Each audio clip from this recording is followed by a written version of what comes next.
নাম রাহুল রায়, বাড়ি দমদম। 3 মাস ধরে রয়েছি নিউরো রিহাবের জন্য। 31 ডিসেম্বর আমার স্ট্রোক হয়েছে। 9 মাস আমি বাড়িতে করেছি, সেখানে কোনো উপকার পাইনি। তোর বলতে রাখতে বলতে টাইম লাগবে, এখানে নিউরো রিহাব বলতে টাইম লাগবে, কিন্তু হাঁটছি পুরো।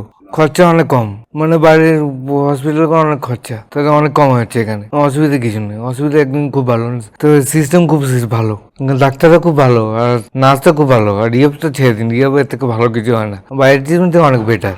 বাইরে তো বাইরে করে লোকাল করতে, লোকাল তো এমনি আজকেও করেছি। তো লোকাল লোকাল যেগুলো আমার 9 মাস লেগেছে, কিছু ঠিক হয়নি। তুই বুঝতে পারছেন কি অসুবিধা হয়। 3 মাসে পুরো ক্লিয়ার হয়ে গেছে, ট্রিটমেন্ট খুব ভালো হচ্ছে। 3 মাস আমি যে উপকার পেয়েছি, এর থেকে বেটার কি পেতাম না।